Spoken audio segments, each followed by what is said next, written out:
Assalamualaikum warahmatullahi wabarakatuh. Perkenalkan, nama saya Maureen Kristan Alexandret dengan NIM C301-21149.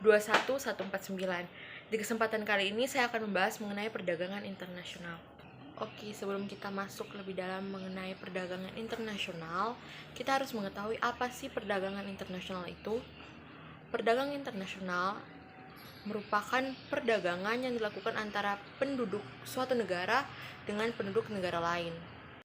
Penduduk yang dimaksud di sini ialah antara proses perdagangan antara individu dengan individu, proses perdagangan antara individu dengan pemerintah, maupun proses perdagangan antara pemerintah suatu negara dengan pemerintah suatu negara lain.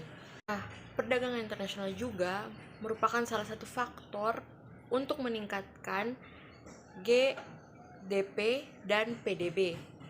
Kepanjangan dari GDP sendiri ialah Gross Domestic Product atau PDB, yang itu Produk Domestik Bruto.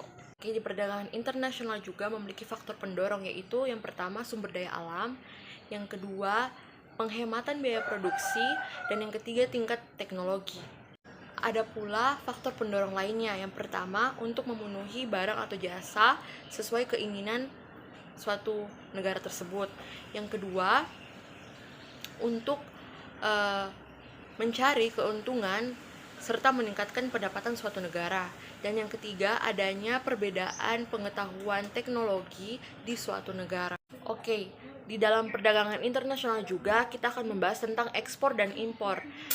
Pengertian dari ekspor ialah kita menjual barang atau jasa ke luar negeri, sedangkan pengertian dari impor, kita membeli barang atau jasa dari luar negeri. Berdasarkan teori klasik Adam Smith, yaitu absolute advantage, dia menekankan bahwa perdagangan bebas yang dilakukan oleh suatu negara akan menghasilkan suatu keuntungan bagi negara tersebut.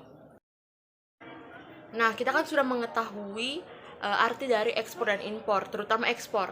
Nah, kita harus mengetahui juga manfaat dari ekspor. Ekspor sendiri memiliki 3 manfaat, yaitu memperluas pasar bagi produk dalam negeri, yang kedua meningkatkan devisa negara, dan yang ketiga untuk membuka lapangan pekerjaan bagi penduduk dalam negara tersebut. Kegiatan ekspor harus lebih besar daripada kegiatan impor di suatu negara untuk menghindari terjadinya defisit dalam neraca pembayaran. Oleh sebab itu, pemerintahan mendukung hal tersebut dengan cara menambah variasi barang ekspor, dan yang kedua ada subsidi ekspor, dan yang ketiga ada premi ekspor. Untuk melakukan ekspor ke luar negeri, kita dapat melakukan dengan cara yang pertama ekspor biasa, yang kedua konsinyasi, yang ketiga barter, dan yang keempat penyeludupan. Sekarang kita akan masuk ke impor.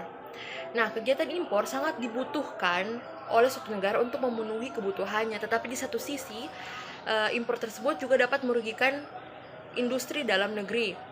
Untuk tidak merugikan produk dalam negeri, kita harus mengikuti kebijakan-kebijakan impor yang ada. Yang pertama, pengenaan bea masuk, yang kedua kuota impor, yang ketiga pengendalian devisa, dan yang keempat ada devaluasi.